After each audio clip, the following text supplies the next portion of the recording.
ऐसा दृढ़ निश्चय करो कि चाहे कितना सुंदर पदार्थ हो, चाहे कितना सुंदर रूप हो, चाहे कितनी महिमा हो, प्रभु के रूप, प्रभु के नाम, प्रभु की लीला धाम, ये अविनाशी है, ये विनाशी, ये कितने दिन टिकेगा।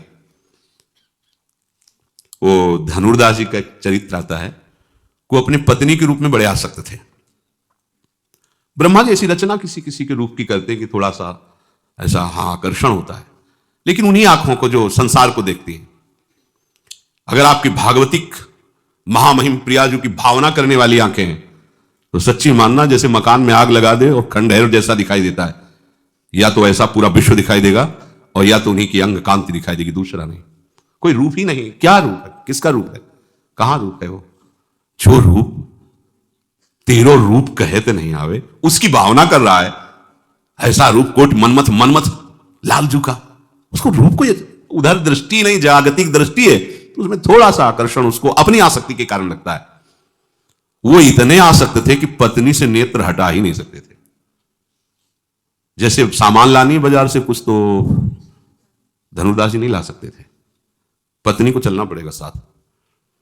पूरी एकाग्रता समिटी हुई थी।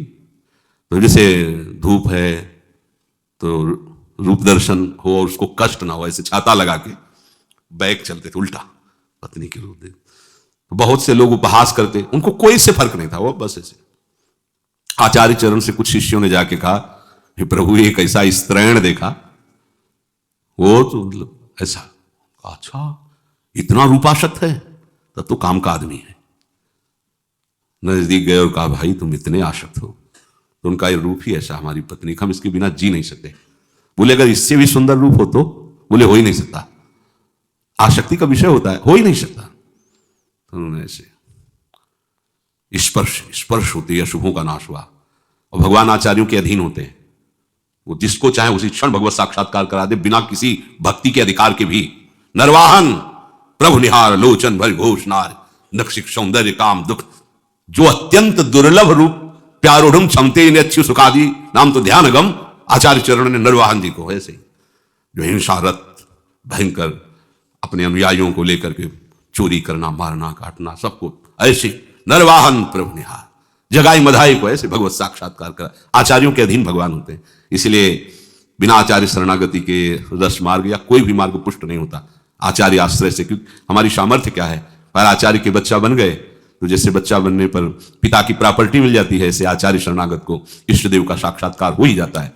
जो आचार्य के दृढ़ शरणागत, जे ही रंगनाथ प्रभु का रूप प्रकाशित हुआ, छूट गया छाता, मुड़ गए और आजीवन के लिए मुड़ गए, दोबारा कभी नहीं झांक के देख ऐसा रूप। घृणा हो जाए आपको। देखो हमारी प्रियाजू की सेवा में जो सहचरियां हैं, लक्ष्मी कोटि विलक्षण लक्षण लसल लीला किशोरी सतई, जो श्री जी की आराधना में सेवा में सखियां कैसी, एक लक्ष्मी से सुंदर कोई नहीं है त्रिभुवन में। जब समुद्र से प्रादुर्भाव हुआ तो दैत्य देवता सब थे, कोई ऐसा नहीं था जो ना हो, सब मोहित हो गए थे, कोई नहीं बचा था जो लक्ष्मी जी के लिए लालायित ना हो गए हों। आज भी त्रिभुवन में कौन नहीं लालायित है लक्ष्मी जी के लिए? सब लालायित है। जय कुछ तो मिल जाए, एक अंश में मिल जाए, सब लक्ष्मी के लिए। लेकिन लक्ष्मी जी ने जो बिल्कुल लालायित नहीं थे, बिल्कुल देखा नहीं उनकी तरफ, उन भगवान श्री हरि के चरणों का आश्रय लेकर उनका वरण किया। इतनी सुंदर लक्ष्मी जी, कोई नहीं बकाया था जो लक्ष्मी जी से आकर्षित न हो गया हो। और यहां क्या वर्णन, लक्ष्मी कोटि विलक्षण लसल लीला किशोरी सतई, राधाध्यम ब्रज मंडले मधुरम राधा। हमारी स्वामिनी जी कैसी सखियों से सेवित हैं? एक सखी का सौंदर्य करोड़ लक्ष्मियों को आश्चर्यचकित कर दे, करोड़ लक्ष्मियों को मूर्छित कर दे। ऐसी सुंदर सखियां तो प्यारी जू कैसी होंगी? प्यारी जू जिनके लक्ष्मी जी चरण चापती रहती हैं, लाल जी को मूर्छित कर देती है, ऐसी प्यारी जू। अब कौन सा रूप भैया देखोगे, कौन सा रूप देखोगे? ये रूप देखो, ये वैभव। मन को समझाओ, यहां कोई रूप है, यहां कोई रूप वाले, थोड़ा सा ऐसे सफेद सफेद लगा लिया हो, ऐसे गाल लाल नहीं है, ऊपर से लाली लगा रही, एक एक बाल नोचवाकर भाव का, ये सुंदरता है? ये इसे सुंदरता कहते हैं? सुंदर बनना नहीं। सुंदर कौन बनता है? बोले सखी जो इनको देखने आवे वो भी सुंदर हो जाए। आप देखो, प्रभु का भजन करके देखो, आपका हृदय सुंदर, आपकी वाणी सुंदर, आपका दर्शन करने के लिए हजारों लोग, आपका दर्शन क्यों? क्योंकि आपके अंदर सुंदरता की राशि, किशोरी किशोर का नाम चल रहा है, किशोरी किशोर का चिंतन चल रहा है, बड़े बड़े शब्द, उनके दर्शन करने आते। तो दर्शन किसका करने आते हैं? उस सौंदर्य की जो राशि है उनकी आराधना की, इसलिए उनका दर्शन करने। ये रूप कोई पांच भौतिक रूप कोई सुंदर है? ये रमणीयता जो तुम्हें दिखाई दे रही है, सुख जो तुम्हें दिखाई दे रहा है, ये मायाकृत आकर्षण है। रमणीयता देखनी तो प्रभु में देखो, सुख देखना है तो प्रभु में देखो। तो तुम अपने मन को या तो रागपूर्वक इधर लगाओ और या दोषपूर्वक उधर देखो, उधर से हटाओ, कहीं भी गुण नहीं, वास्तविक कहीं गुण नहीं। मन को दोष देखने पर ही हट सकता है। जहां जहां कई बार सुनाया है, तो राजकुमारी को देख करके एक साधारण कार्य, राजकीय कार्य करने वाले कि लड़के का मन आसक्त हो गया, और कहीं ऊपर छत में देखा रूप तो आसक्त हो गया, और उसको तो खाना पीना सब अच्छा नहीं लगने लगा। उसकी मां ने बहुत भाव को ताड़कर पूछा कि बेटा आप हमसे मत छुपाओ, क्या बात? तो उनका आप तो मेरे को मरना ही है, क्योंकि उपाय कोई हो नहीं सकता। मैंने वो रूप देखा ऐसा उसका, अब मैं जीवित और मैं प्राप्त कर नहीं सकता, जानता हूं। एक छोटी सी राज की सेवा का कार्य करने वाला राजकुमारी का कैसे अधिकारी हो सकता है? मां ने विचार किया कि अपने बेटे की रक्षा के लिए एक बार राजकुमारी के पास जाऊंगी, चाहे मृत्यु दंड क्यों न दिया जाए। ये मां का हृदय होता है। वो गई, प्रणाम किया और कहा आप हमारी पीड़ा को समझ सकते हैं। यद्यपि मुझे कहने में भय लग रहा है, बिल्कुल अधिकार नहीं है, पर आप स्त्री हृदय आप भी हैं, तो आप समझ सकती मां का हृदय कैसा हो। मेरा बेटा पता नहीं आपको कैसे देख लिया और आपके रूप पर आसक्त है। बहुत दिन से वो न खान पान ऐसे नहीं, कह रहा बस मुझे मरना है। तो सत्संगी थी, विवेकवान थे, उनका बिल्कुल घबराने की जरूरत नहीं। अपने बेटे से कह दो 8 दिन बाद हम मिलेंगे, खाओ पियो, महल निवा लाना।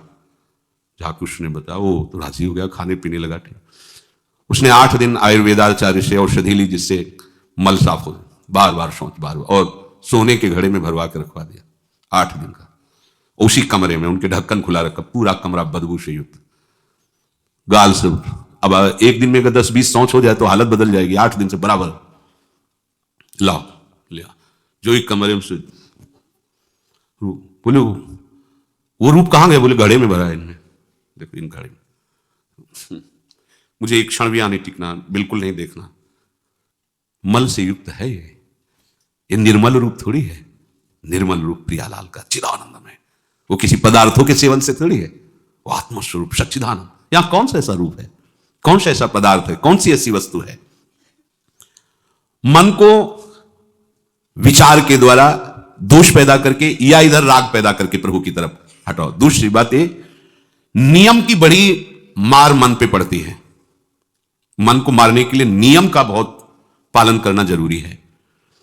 आप अपनी दिनचर्या ऐसी बनाएं, या गुरुजनों से जो पास हुई दिनचर्या, आपके पास प्रातः काल से शयन काल तक 1 मिनट भी खाली नहीं होना चाहिए।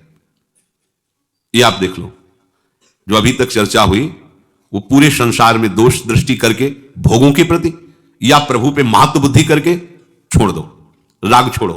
वास्तविक कहीं सुख नहीं है। आप लोग देख लीजिए, विवेक से देख लीजिए, अभी तक सब वही करते रहे हो जन्म जन्मांतर। अब हमको मन की ये जो बलवान वृत्ति है, प्रमथन स्वभाव वाली वृत्ति है, इस पर हम कुछ करना है। कैसे करना है? प्रातः काल जगने से लेकर शयन तक 1 मिनट भी आपका खाली नहीं होना चाहिए, आपकी दिनचर्या में होना चाहिए। नियमित दिनचर्या आप बनवा लीजिए या बना लीजिए अपने बड़ों से, अपने पूज्यजनों से। पास हमारी ये दिनचर्या, जीवन में उसका उल्लंघन नहीं होना चाहिए। ऐसी दिनचर्या नहीं, कागज वाली दिनचर्या नहीं, आपकी वास्तविक दिनचर्या जो है वही होनी चाहिए।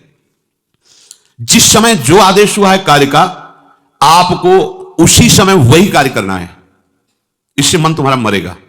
मन के अनुसार यहां क्या कि रोज सुनते, आज नहीं सुनेंगे सत्संग, क्या है सुबह तक रोज वाणी पाठ में जाते, नहीं जाए 6 बजे तक सो रहे हैं, शाम की रात्रि तक, या जैसा, ये ठीक नहीं। चलो आज ऐसा कर ले, नहीं ठीक नहीं, जो नियम दिया गया वैसे ही चलो। अगर नियम से चलोगे तो उससे लाभ क्या मिलेगा? एक तो परमानंद की तरफ बढ़ रहे हो, दूसरी बात आपका मन मरेगा। मन नियम से मरता है। इस मन का स्वभाव बदल जाएगा यदि आप नियमवर्ती बनोगे। नियमानुवर्तिता से मन आपके अधीन होगा। नियम बनाओ आप। नियम अगर आपने नहीं बनाया तो परमार्थ की चढ़ाई पर नहीं चढ़ सकते हो। परमार्थ में आज तक उसी को लाभ मिला है जो नियम से चला है।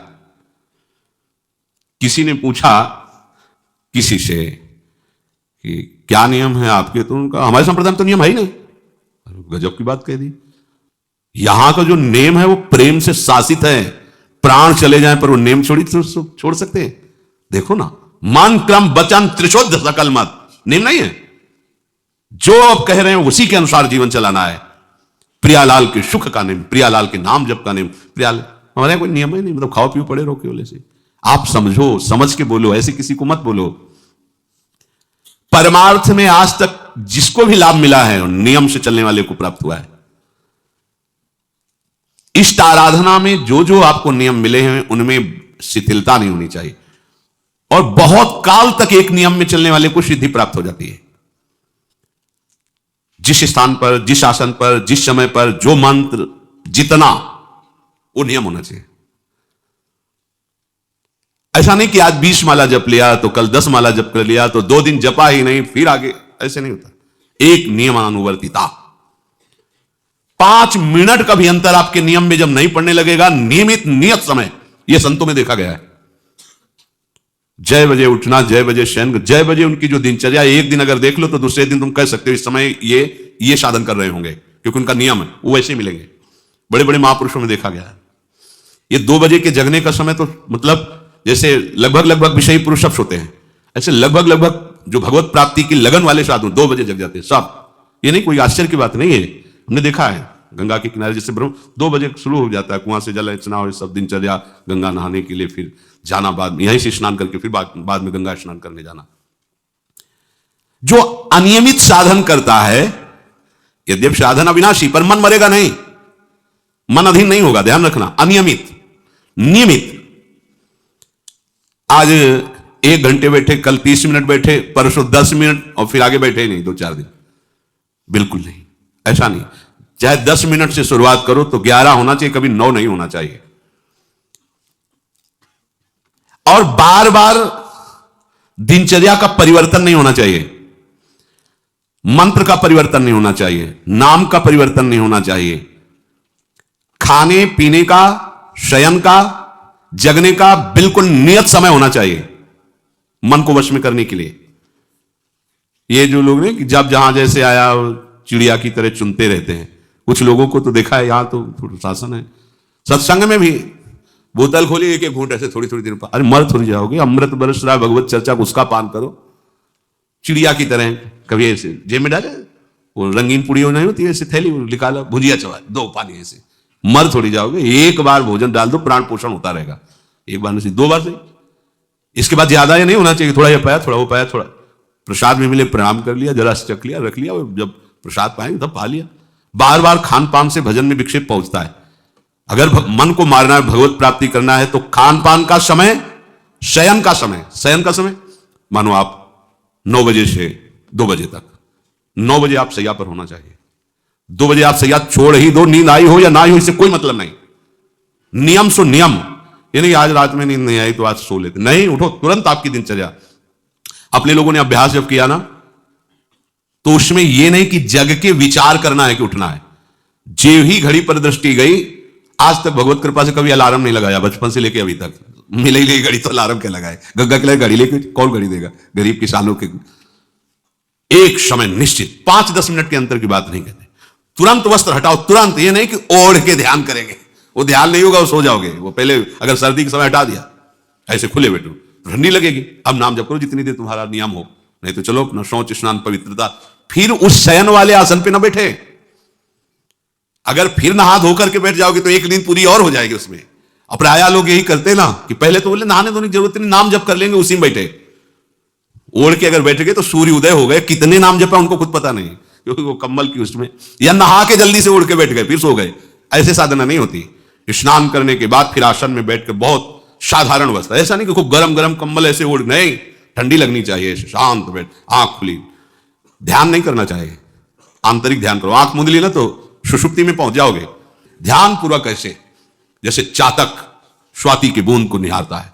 भागवत में आया कि कैसे श्रोता होना चाहिए, वक्ता के प्रति चातक दृष्टि से देखते हुए एक एक शब्द श्रवण इंद्री से वो पान कर रहा है, ऐसे शांत तो एकदम देखते हुए ऐसे पान। श्रोता सोई परम सुजान, सुनत चित्त रति करे। आपके वस्त्र पहनने का ढंग, चलने का ढंग, बोलने का ढंग सात्विक होना चाहिए। सोमवार को अमुक रंग का, मंगल को अमुक रंग का, बृहस्पति को अमुक रंग का, ऐसे चलने की भी अलग अलग स्टाइल, अलग अलग से डालना का। अगर भगवत प्राप्ति करनी है तो सात्विक सात्विक चाल हो, सात्विक भाषा हो, सात्विक वस्त्र हो। इनका भी बहुत प्रभाव पड़ता है, वस्त्रों का भी प्रभाव पड़ता है, चाल का भी प्रभाव होता है। अभिमान की चाल देखना, छाती में हड्डी हड्डी पर फैला के चल रहे मानो सूरवीर है। हाँ, जांघ में मांस नहीं है, केवल पैंटे पैंटे दिखाई दे रहा है, बात ऐसा अभिमान है, ऐसे टांग चला मानो। ये सब नहीं, सात्विक वृत्ति से चलो, सात्विक कपड़े पहनो। ऐसा नहीं कि अब लाल ही पहनना है तो अमुक कंपनी का आना चाहिए, लाल रंग का या पीले रंग का। कितने का स्वेटर? बोले 1,70,000 का है। अपना जीवन सात्विक हो, सात्विक वस्त्र भी वस्त्र, और हमारा चलना भी सात्विक हो, हमारा बोलना भी सात्विक होना चाहिए। अब इसके बाद उपासक को देखो, ये तो नियमावर्तिता हुई। अपने मन के ऊपर हर समय दृष्टि रखनी। उपासक शब्द इसीलिए है, विषयी पुरुष नहीं रख सकता। उपासक को हर समय मन पर दृष्टि रखना है। क्या सोच रहा है? ऐसा क्यों सोच लिया इसने? ऐसा क्यों प्रेरणा आई? क्या हमारा भोजन गलत हुआ? क्या संग गलत हुआ? क्या हुआ? पूरी जांच हो रही। आप सच्ची मानना, प्रारंभिक बात तो अलग है कि मन पूर्वश, नहीं तो ऐसा नहीं है कि काम के विषय में सोचने लगे, ये लोभ के विषय, ऐसा नहीं है। आपका संग गलत हुआ, आपका दर्शन गलत हुआ, आपका गलत श्रवण हुआ, भोजन गलत हुआ, तो ही हो सकता है। नहीं, ऐसे नहीं कि भगवत चिंतन की धारा में बीच में काम आ जाए, बीच में क्रोध आ जाए। प्रारंभ में तो ऐसा होता है, लेकिन आगे बढ़े हुए उपासकों को फिर ये दिनचर्या में अपनी जांच करनी, क्या गलत हो गया, आज क्या खाया जो हमारे मन में ऐसे विचार आ रहे हैं, आज किसका संग किया जो हमारे मन में ऐसे विचार आ रहे हैं। यद्यपि बड़ा कठिन है मन की जांच करना, क्योंकि हम मन ही बने हुए हैं, तो जांच क्या करेंगे? जांच तो वो कर सकता है जो थोड़ा मन से अलग हटा है ना, दृष्टा भाव देख रहा है मन को। हम तो मन ही बने हुए हैं, जो चाहता है वो हम चाहते हैं। देखो ना, बहुत बातचीत से समझ में आता है। आज हमारी ये खाने की इच्छा है, आज वहां जाने की इच्छा है, तुम्हारी थोड़ी, मन की है। थोड़ा अलग हट करके देखो, फिर उसमें निर्णय करो, सही है या गलत। जो जो विचारों में आप सपोर्ट दे देंगे वो मन के संस्कार बन जाएंगे। आप सपोर्ट नहीं देंगे तो संस्कार नहीं बनेगा। ये बहुत खास बात है। जब आप भजन में बैठे हो, साधन में, या चलते फिरते उठते बैठते, ये जो शास्त्र विरुद्ध गंदी स्फुरणा दे, आप बिल्कुल इसको सपोर्ट मत करना, नहीं, ये संस्कार बना देगा। फिर वो आपके न चाहने पर भी आपको परेशान करेगा। और यदि आप बिल्कुल उदासीन रहे, जैसे पागल आदमी पीछे बोलता चला जाए, आप कुछ मत बोलो, वो दूसरी दिशा में चला जाएगा, ऐसे ही मन शांत हो जाएगा आपका। ये आपको फेंकता, आप परेशान मत होना, ये फेंकता रहेगा जो उसने जमा किया है, फिर शांत हो जाएगा, फिर नष्ट हो जाएगा, उसका विषय स्फुरण नष्ट हो जाएगा। अगर कहीं मन भगवत संबंधी सलाह दे तो उसको दुलार करना चाहिए, सराहना करें, वाह आज आपने बहुत सुंदर बात। मन आपको कभी कभी अच्छी सलाह दे, और जहां आपको बुरी सलाह देने लगे तो फिर उसको धिक्कार दो कि प्रभु से बढ़कर तुमको ये लगा, प्रभु के नाम रूप से बढ़कर लगा। अंदर होना चाहिए, बाहर भले मत। ऐसे हो गए ना, वो सुधरने लगेगा। बस ये अच्छे से ध्यान रखो, जब ये गलत प्रेरणा करे तो या तो एकदम उदासीन, और या फिर इसको डांट लगा दो, प्रभु की तरफ चलना है, क्या गंदी बात अंदर। नहीं नहीं, अभ्यास से मन असत कार्यों को छोड़कर भगवत कार्यों में लगने लगेगा। धीरे धीरे जब इसको स्वाद मिलेगा तो पूरा का पूरा ये आपके अधीन होने लगेगा। ऐसा नहीं है कि मन वश में नहीं, मन वश की बात, मन की ताकत नहीं होती कि विषयों में चला जाए।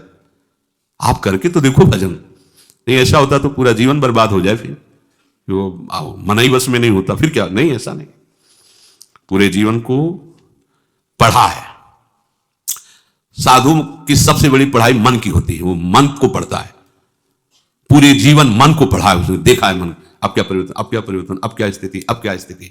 सच्ची मानिए, एक दिन मन मनमोहन बनकर के अनुभव करा देता है। कहीं और अनुभव नहीं होता, इसी में अनुभव होता है। निहाल कर देता है, धन्य धन्य कर देता है। बस इसके असत वासनाओं, असत चेष्टाओं, असत स्फुरणाओं का आप साथ न दें तो ये आपसे अलग हो नहीं सकता, ये भगवदानंद में डुबो देगा। इसे अधिक से अधिक भगवत चर्चा सुनाओ, इसे अधिक से अधिक प्रभु की छवि के दर्शन कराओ। देखो, भरो, मन में भरो, खूब भगवत चर्चा करो। प्रभु की श्री विग्रह, आप जिस कमरे में शयन करते हो उस कमरे में कहीं भी कोई सांसारिकता नहीं होनी चाहिए। परिवार की फोटो या किसी अन्य आकर्षणकारी वैभवशाली की फोटो, ऐसा नहीं, या कोई अपने आराध्य देव गुरुदेव संत भगवान, एक से एक भगवत प्रेमी महात्मा, उनकी संतों की छवि, प्रियालाल की छवि, जिधर दृष्टि जाए भगवत स्मृति में लगा दे। उठते बैठते अपना तो कमरा अंदर से ऐसा ही होना चाहिए, पूरे कमरे में नाम लिख लो, राधा राधा राधा वल्लभ श्री राधा राधा राधा राधा, या लिखी हुई टांग, बहुत आपको लाभ मिलेगा। जिधर अब राधा राधा राधा अखंड स्मृति, और उस जो आपका वास्तविक साधन कक्ष हो, शयन कक्ष हो, अगर ऐसा हो जाए तो बहुत बढ़िया है। अन्य का प्रवेश ना हो, कोई भी हो, सदगुरुदेव के सिवा, आराध्य देव के सिवा, उसका आप देखना, इसका बहुत बड़ा प्रभाव होता है। कई बार इस बात का अनुभव हुआ कि जैसे बाहर मन विक्षिप्त हो गया किसी बात से, किसी उपासक से, और जे भी एकदम जैसे एकदम बदल गई व्यक्ति, और भजन बड़ी तीव्रता से होने, क्योंकि वहां परमाणु भजन के वो भागवती कक्ष होता है। इसके लिए भाई जी ने भी सावधान किया, अगर ऐसा हो जाए तो मान लो असुविधा है तो कोई बात नहीं, अगर ऐसा हो जाए कि भगवत मार्ग के पथिक का जो वास स्थल है, जहां वो शयन करता है, बैठता है, उसमें सांसारिक पुरुषों का प्रवेश ना हो। इसलिए हो सकता शब्द लगाएगा, एक ही परिवार में रहते हो, आप ऐसा झगड़ा करोगे कि हमारे कमरे में ना जाए कोई रिश्ते नातेदार या अन्य परिवार के सदस्य, कठिन हो जाएगा। अगर हो सकता हो तो भगवत प्रेमी महात्मा के सिवा, भगवत भजन करने वाले के सिवा प्रवेश न हो, तो आप देखो कि उस कमरे में ऐसी परमाणु आ जाएगी कि आपका मन वहां प्रवेश करते ही भजन में लगने लगेगा, बड़ी शांति का अनुभव होगा। इसे खूब भगवत चर्चा सुनाओ, भगवत चर्चा करो, और भगवत श्री विग्रह के दर्शन कराओ, बड़ा लाभ मिलता है। जैसे आप जहां शयन कर रहे हो, सामने अगर अपने आराध्य देव की छवि हो ना, बार बार बार बार दर्शन का शौक, और कभी कभी तन्मयता एकाग्रता करते हुए अगर शयन कर जाओ तो स्वप्न में वही छवि के दर्शन करते हुए पाया जाता है। एकाग्रता का बड़ा महत्व है। अगर आप नाम में एकाग्र करके सो जाओ तो आप देखो जगते समय आपके वही नाम चलता मिलेगा। मन के कहने में कभी अपने आप को मत फंसाओ। मन लोभी, मन लालची, मन चंचल, मन चोर, मन के मत चलिए नहीं, ये पल पल में कुछ और, ये भटकाता रहता है। जब तक ये प्रभु की तरफ आपको प्रेरित ना करे तब तक इसको अपना दुश्मन मानकर इसका विरोध ही करते रहिएगा। मन का जैसे अपने दुश्मन के प्रत्येक कार्य पर निगरानी करने वाला दुश्मन के प्रहार से बच जाता है, क्योंकि हर क्षण वो सावधान रहता है, वैसे ही जो उपासक मन पर नजर रखकर इसे दुश्मन के भाव से देखता है वो सावधान रहता है और मन के प्रहार से बच जाता है।